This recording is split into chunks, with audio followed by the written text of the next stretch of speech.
Hello, I am Amanda Scroggs and I'm going to walk you through how to find good resources for your research. And we're going to start with our database, our new database for us, which is Explora for middle schools. So we begin by going to destiny.warsaw.k12.in.us. And once we're in our Destiny page, we will choose Lakeview Middle School. On the Lakeview Middle School page for our library, you will see our database options. Please choose Inspire. Once you link to Inspire, I would like to show you how to use databases A through Z and then scroll through the alphabet to E to find Explora for middle schools.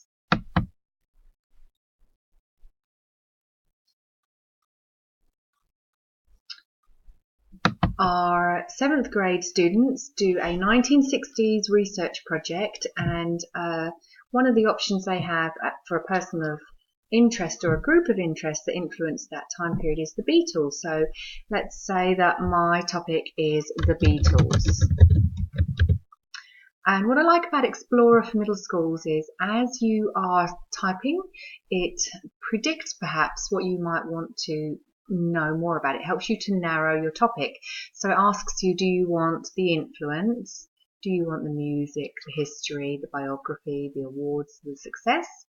Or the Beatles in America? I'm kind of interested about what happened with the Beatles in America, so I'm going to choose that option. I have 182 sources, and I'm going to check on the right hand side that I have limited it to full text. I'm going to look at my results. I can choose magazines, I can choose news articles, I can also choose the Lexile range. So these lower Lexile ranges will be what we call quick reads. They'll be very short and easy to understand. Sometimes that's really good beginning at the research level where you want to just have lots of information. You're just trying to get to understand a topic. So I might want to maybe perhaps limit even to a 900 Lexile. I want a quick read. Now I have 26 hits and I'm going to choose the Beatles Invasion. That sounds interesting. I'm going to see that I have video options as well. That could give me some good background information. I see some of these things that might not really be anything to do with what I'm trying to do, and so I'm going to reject some of these articles. It's perfectly fine and good research practice to skim and scan through the titles and reject to save time. But let's go ahead and look at this Beatles Invasion 50 years ago. My next task, once I decide on an article, is to kind of scroll through it, look at some of the words that may be bold, skim and scan it, see if there are some facts that I think I could use. I'm seeing Ed Sullivan, I'm seeing definitely dates for the 1960s.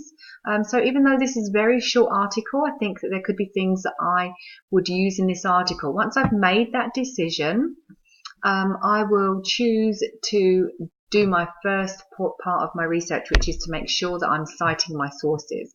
So if I've decided this is an article that I believe I'm going to use and I'm going to need to cite it. One of the features I will tell you also you can have here is a listening feature. So as you're reading along, if you're in that higher Lexile range for you, you can have it read to you. You can even have it read to you in a British accent. It takes a little while to get started, so I'm not going to demonstrate that. But over here on the right-hand toolbar, I would like to talk to you about these links. So you can, if you sign in, create your own account and folder, you can print this article. You can email this article to yourself, or if you are doing a team project, to everyone in your team. You can save the article, and what I'm really interested in right now is citing the article. So I'm going to choose the Cite button. I'm going to scroll down to MLA. We are a middle school in MLA. But before I do anything else, I have, a bit like Martha Stewart here, already gone into my Google Drive, set up that tab, and I'm going to show you that the very first thing I'm going to do is create a new Google Doc.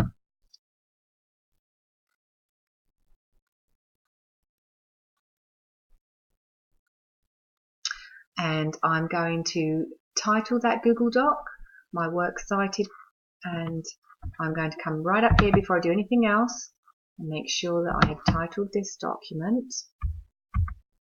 I'm going to title it Works Cited 1960s Project, and I'm actually going to title it The Beatles. The more information you can put on the document title, the easier it will be for you to find it later on. What did I call that title? And you can type in some keywords and find it in your Google Drive.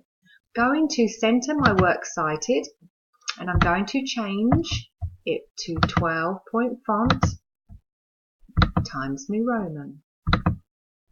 And now that's ready to go. Returning to the Beatles, I am now in my works cited. I'm going to copy it,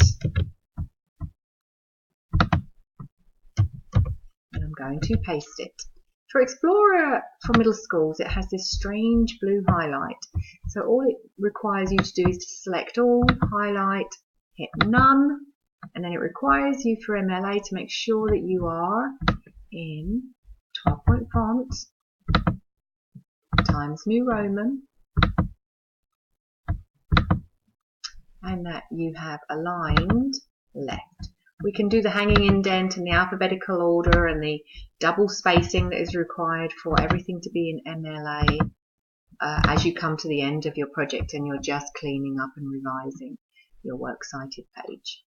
So that's how we cite from our destiny.warsaw.k12 to our Inspire to our articles, and then opening up a Google Doc so that we are constantly making sure that we are citing our sources, knowing that we are going to use some facts in our research project, and knowing that we are good digital citizens. Thank you.